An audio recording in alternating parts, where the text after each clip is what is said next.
بسم اللہ الرحمن الرحیم۔ نمبر 1، اسلامی تاریخ۔ حضرت موسیٰ علیہ السلام کو تورات کا ملنا۔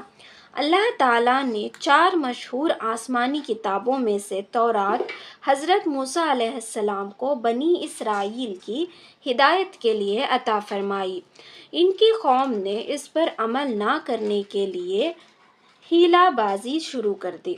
کبھی طور پر اللہ سے بات کرنے کی فرمائش کی تو کبھی اللہ تعالیٰ کو دیکھنے کے بعد تورات پر عمل کرنے کا وعدہ کیا، لیکن یہ قوم کو طور پر اللہ کا حکم سننے کے بعد بھی حضرت موسیٰ علیہ السلام اور تورات پر ایمان نہیں لائی۔ پھر کھلم کھلا اللہ کو دیکھنے کے مطالبے پر غضب خداوندی کی وجہ سے 70 افراد کو جلا کر ہلاک کر دیا گیا۔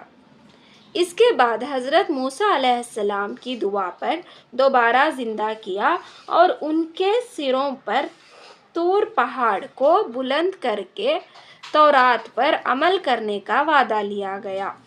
ان کو ہفتے کے دن عبادت کرنے کا حکم دیا اور مچھلی شکار کرنے سے منع کیا، مگر افسوس یہ قوم حضرت موسیٰ علیہ السلام کے کسی حکم پر عمل تو کیا کرتی بلکہ قدم قدم پر آپ کو ستانے اور ظلم و زیادتی میں حد سے بڑھتی چلی گئی۔ بالآخر حضرت موسیٰ علیہ السلام بنی اسرائیل کی تکلیفوں پر صبر اور ان کی ہدایت و اصلاح کی کوشش کرتے ہوئے 120 سال کی عمر میں وفات پا گئے اور فلسطین کے مقام اریحہ میں سرخ ٹیلے کے قریب دفن کیے گئے۔ نمبر 2، اللہ کی قدرت۔ سورج مکھی کا پھول۔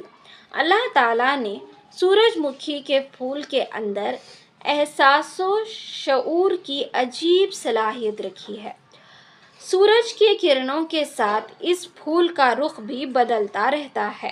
جب صبح کے وقت سورج نکلتا ہے تو اس کا رخ مشرق کی طرف ہوتا ہے اور دوپہر کے وقت اس کا رخ سیدھا آسمان کی طرف ہو جاتا ہے، یہاں تک کہ سورج غروب ہوتے وقت بالکل مغرب کی طرف گھوم جاتا ہے۔ سورج کی شعاعوں کے ساتھ اس پھول کو کون گھماتا ہے؟ بے شک اللہ تعالیٰ نے اپنی قدرت ہی سے اس نرم و نازک پھول کے اندر سورج کی گردش کے ساتھ اپنا رخ بدلنے کی صلاحیت پیدا فرمائی ہے۔ نمبر 3، ایک فرض کے بارے میں چند باتوں پر ایمان لانا۔ رسول اللہ صلی اللہ علیہ وسلم نے فرمایا، جب تک کوئی بندہ ان 4 باتوں پر ایمان نہ لائے مومن نہیں ہو سکتا۔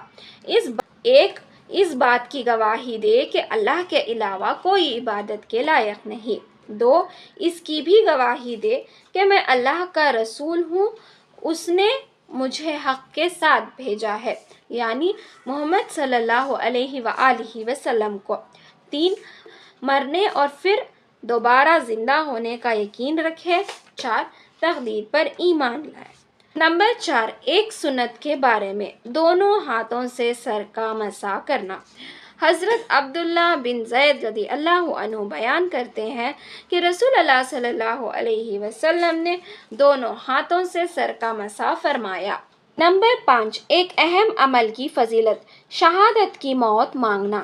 رسول اللہ صلی اللہ علیہ وسلم نے فرمایا، جو شخص سچی طلب کے ساتھ اللہ تعالیٰ سے شہادت کی موت مانگتا ہے تو اللہ تعالیٰ اسے شہداء کے درجے تک پہنچا دیتا ہے، چاہے وہ اپنے بستر ہی پر مرا ہو۔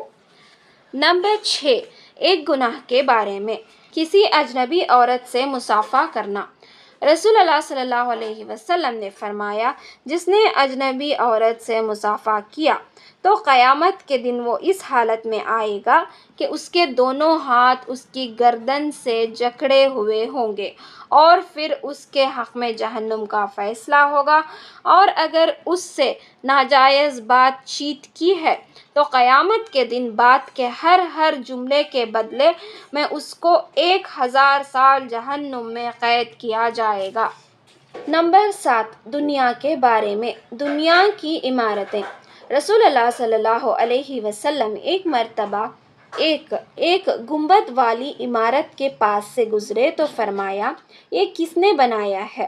لوگوں نے بتایا کہ فلاں شخص نے۔ تو فرمایا، قیامت کے دن مسجد کے علاوہ وہ ہر عمارت حساب عمارت کے لیے وبال ہوگی۔